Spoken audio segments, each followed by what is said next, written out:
So how was the premiere? Is it the feeling of it's the last term of school now, that you can see the end, everybody's getting sad, but you still get to see everybody? Yeah, it does kind of have that feeling.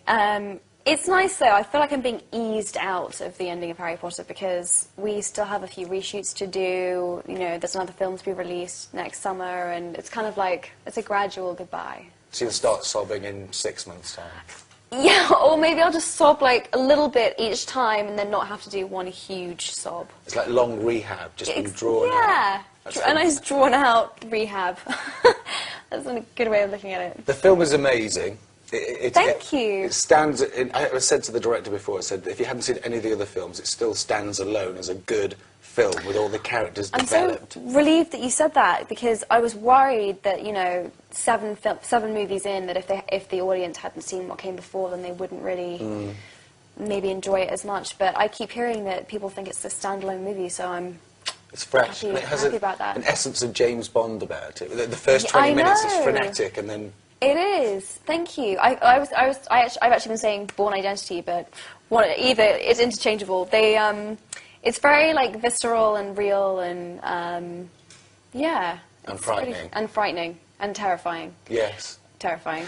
You were quoted somewhere saying that it's not like Twilight. The sexuality isn't there, or if it is, it's suggested. And this film touches on it a little bit more. It does. So it's no surprise to you that all the papers start to pick up on that.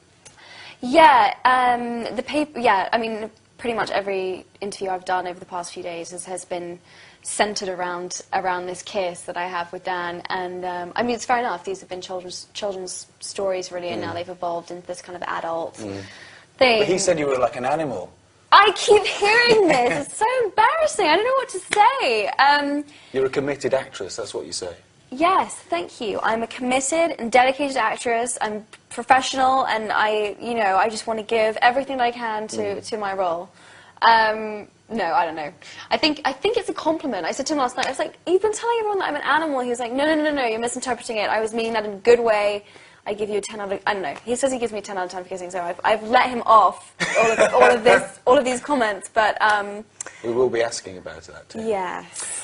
Was it just the two of you when you were doing it? Because, you know, there's... We did have a closed set. It was a really awkward thing to have to do. I've just done an interview, actually, where the journalist described it as like a weird social experiment, where they say to us, you know, become like brother and sister, grow up together, you know, and then we'll make you kiss in like 10 years' time. It was weird. It was very, very weird. And it felt awkward, but as we just discussed, I gave it my all. Well, Michael Caine, I interviewed him once, and he said he had to kiss a man in a film, and he took a bottle of vodka, and the two of them drank it before they did it because it was such a weird thing. Did you have a conversation with Daniel before you did it, or did you say, let's just do this? That's the great thing about Dan, is that he's chatty, and we had a good laugh about it before we did it, and as we were doing it, and then by take 3 it just got boring. Really? Oh, let me tell it. You were an animal. No, and no. In a good way, in like a, I didn't feel sick, like heart beating out of my chest kind of feeling. So. Well, it's good that you didn't feel physically sick kissing him. Yes. He's a heartthrob.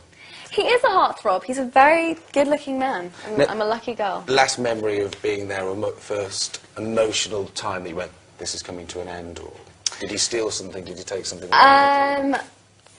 What was the first moment I realised it was really...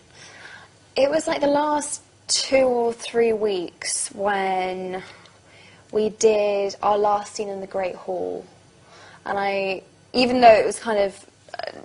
it was covered in rubble, and for this last scene, it still was the last time I knew I would be in that space, and that felt very strange because I feel like I grew up in that space. And then, what was the other question? Did you steal anything as a memento? Did I steal anything? I didn't steal anything. You were given.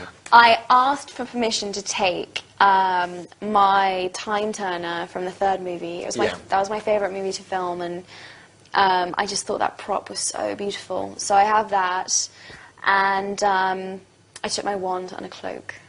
That's not bad. Not bad, not bad. And actually, it's very sweet. The producers, as a leaving gift, gave me a watch, which has the dates that I started and that I ended engraved on the inside, and I love wearing that, so that's a nice memento as well. Don't lose it.